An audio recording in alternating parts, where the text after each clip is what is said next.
Hello दोस्तों, welcome back to my channel.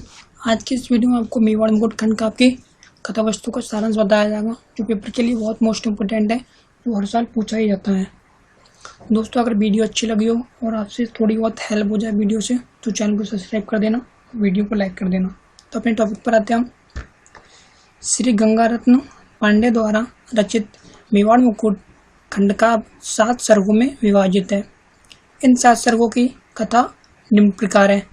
तो प्रथम सर्ग है अरावली का सर्ग। राजस्थान के दक्षिण पूर्वी भाग में अरावली पर्वत श्रृंखला फैली हुई है। वह मेवाड़ की रक्षा का पूर्ण दायित्व स्वीकार करके बड़े ही गर्व से अपना मस्तक ऊंचा किए हुए खड़ा है। इस अरावली पर्वत की श्रृंखलाओं में कभी ऋषि मुनि तपस्या करते थे और वहां पर उनके वेद मंत्रों के स्वर गूंजते थे। युद्ध में पराजित होने के बाद राणा प्रताप ऐसी सुरक्षित स्थान में पहुंचे जिसमें वे अपनी पत्नी लक्ष्मी और पुत्र तथा पुत्री को लेकर निवास करते थे। वन में अनेक कष्टों को सहन करते हुए भी उन्होंने अपने स्वाभिमान की रक्षा की तथा शत्रु पक्ष की कन्या को पुत्री के समान पाला। यह उनकी उदारता तथा शरणागत वत्सलता का प्रमाण है। सर्ग के अंत में महाराणा प्रताप की पत्नी अपने पुत्र को गोद में लिए भविष्य की चिंता में डूबी हुई बैठी है। दोस्तों, यही प्रथम सर्ग का अंत हो जाता है, यानी अरावली संत का अंत हो जाता है। अब आता है हमारा द्वितीय सर्ग, यानी लक्ष्मी का सर्ग। अरावली पर्वत श्रृंखला पर महाराणा प्रताप की कुटिया चांदनी रात का प्रथम पहर सर्वत्र निरुपता छाई हुई है। पक्षीगण दिन भर की थकान के बाद अपने अपने घोंसले में सोए हुए हैं। इससे एकांत तथा निर्जन स्थान पर अपनी कुटिया के समक्ष लक्ष्मी चिंतामग्न मुद्रा में बैठी हुई है। अपने भूख से पीड़ित पुत्र को देखकर व्याकुल हो उठी है। राणा की संतान होते हुए भी भरपेट दूध भी नहीं नसीब है। रानी लक्ष्मी कहती हैं कि कर्मयोग तो आदर्श मात्र है, कर्म भोग ही सच्चा दर्शन है। सज्जन सर्वदा मर्मिक वेदना को प्राप्त करते हैं, परंतु कुमार्गी व्यक्ति जीवन में सफलता प्राप्त करते हैं। महाराणा प्रताप शत्रु के सामने अपना मस्तक नहीं झुका सकते। इसी स्वाभिमान की रक्षा के लिए सभी प्रकार के दुखों को सहन कर रहे हैं। लक्ष्मी सम्मान रक्षा हेतु स्वयं को तो कष्टों में डाल सकती हैं, किंतु अपने पुत्र तथा पुत्री का दुख उससे नहीं देखा जाता। उसके मुख से अचानक इन शब्दों को सुनकर महाराणा प्रताप रानी के रोने का कारण पूछते हैं। रानी लक्ष्मी कुछ नहीं, कुछ भी तो नहीं कहकर आंसू पोंछती हुई कुटिया के अंदर चली जाती हैं। महाराणा प्रताप के आंसू भी सहसा हैं। दोस्तों, यहीं पर द्वितीय सर्ग का भी अंत हो जाता है। अब आता है हमारा तृतीय सर्ग, यानी महाराणा प्रताप का सर्ग।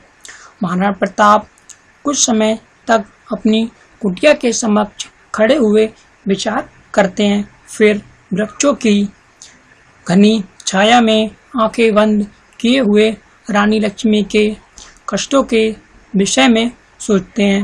वे कहते हैं कि कर्तव्य का पालन करने से ही यश की प्राप्ति होती है। मेवाड़ को मुक्त करना ही उनका प्रमुख कर्तव्य है। इसके लिए वे अपने प्राणों की आहुति तक देने के लिए तैयार हैं। वे सोचते हैं, मैं ही अपने कर्तव्य पथ से विचलित क्यों हूँ। मान सिंह जैसा वीर उसके सारे पर नाच रहा है। अकबर की साम दाम दंड भेद की नीति से मैं ही शेष बचा हूँ, पर आज मैं किस दशा को पहुँच गया हूँ। रे अकबर, आज राणा को तूने सारे राजपूत से अलग करके भटका दिया है। मेरा बंधु शक्ति सिंह भी विद्रोही अकबर से जाकर मिल गया है, किंतु जब उसकी आत्मा उसे धिक्कारती तो अवश्य ही वह लौटकर वापस आएगा। महाराणा प्रताप चेतक की स्वाभिव्यक्ति तथा शत्रु पक्ष की कन्या दौलत के विषय में भी विचार करते हैं। वे सिसोदिया वंश की आन रखने का संकल्प लेते हैं, किंतु साधनहीन हुए वह विचार करते हैं कि वह शत्रु पक्ष का सामना कैसे करें। दोस्तों, यहीं पर तृतीय सर्ग का अंत हो जाता है। अब आता है हमारा चतुर्थ सर्ग यानी दौलत। दौलत चिंतामग्न मुद्रा में, लताओं में, अवांछित घनी छाया में बैठी हुई अपने विकट जीवन के विषय में विचार कर रही है और कहती है, उस भोग विलास भरे जीवन में कटुता ही थी, प्रीति नहीं। उसे विगत जीवन अच्छा नहीं लगता। महाराणा प्रताप की चिंता के विषय में विचार करती हुई वह कहती है, अकबर यह क्यों नहीं समझते कि ईश्वर ने सबको समान बनाया है। वह शक्ति सिंह और प्रताप में तुलना करती हुई कहती है, ये शूर हैं, वह दीपक हैं। दौलत महाराणा के लिए कुछ करना चाहती है। विचारों में निगमन दौलत को उसी समय किसी के पैरों की ध्वनि सुनाई पड़ती है। यहीं पर इस सर्ग का अंत हो जाता है। दोस्तों, हमारा आता है पंचम सर्ग यानी चिंता। एकांत स्थान में बैठी हुई दौलत राणा प्रताप के पदचाप सुनकर उठ खड़ी होती है। महाराणा प्रताप उसके एकांत में बैठने और उदासी का कारण पूछते हैं। वह कहती है, मैं तो बहुत सुखी हूँ, बस एक ही डर है, मेरे कारण कहीं उसकी आपकी स्वाधीनता का प्रण न टूट जाए। मैं आपकी कुछ सेवा तो नहीं कर सकी, उल्टे आपके दुख में ही मैंने बढ़ा दिए। राणा कहते हैं, पगली, भला कौन सा दुख यहाँ मेरे लिए लाई है। तेरे आने से मुझे एक बेटी मिल गई। दौलत उत्तर देती है, रानी तो भीतर ही भीतर पीड़ा का विष पी रही हैं। मैं उनसे कुछ पूछने में भी सहमति हूँ। आज मेरे साथ चलें, मैं उनका दुख दूर करने का प्रयास करूंगी। दौलत तथा राणा प्रताप लक्ष्मी के पास जाते हैं। दौलत अपनी माता से उदासी का कारण पूछती है। दोस्तों, पूछती आएगा। लक्ष्मी पूरे परिवार को अभागा बताती है। राणा प्रताप बताते हैं, आज उन्होंने मेवाड़ को मुक्त करने का दृढ़ निश्चय किया है। इसके लिए वे सिंधु देश से साधन प्राप्त करने की बात करते हैं और अकबर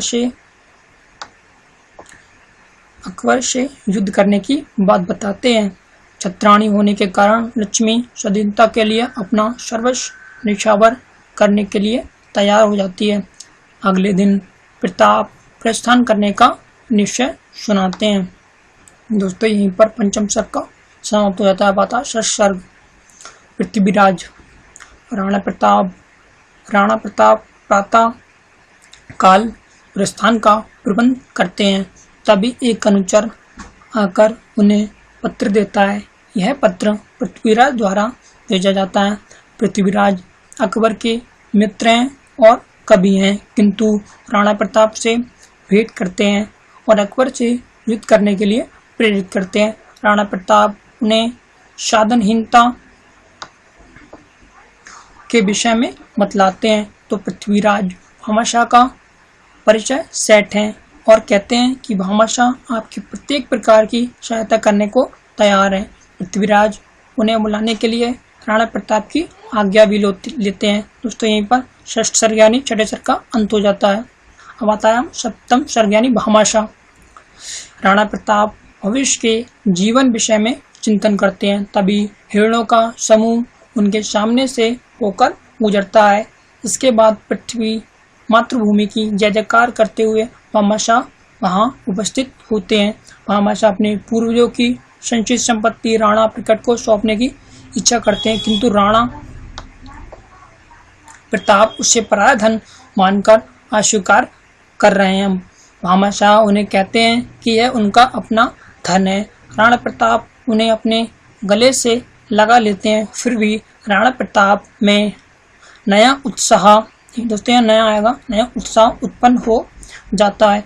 वह देश के हित में मर मिटने के लिए तैयार हो जाते हैं। यहीं पर खंडकाव्य की कथा समाप्त हो जाती है। दोस्तों अगर इस वीडियो से आपको थोड़ी भी हेल्प हुई हो तो दोस्तों वीडियो को लाइक कर दीजिए एंड मेरे चैनल को सब्सक्राइब कर दीजिए और कमेंट में जरूर बताइए वीडियो कैसी लगी। जय हिंद, वंदे मातरम।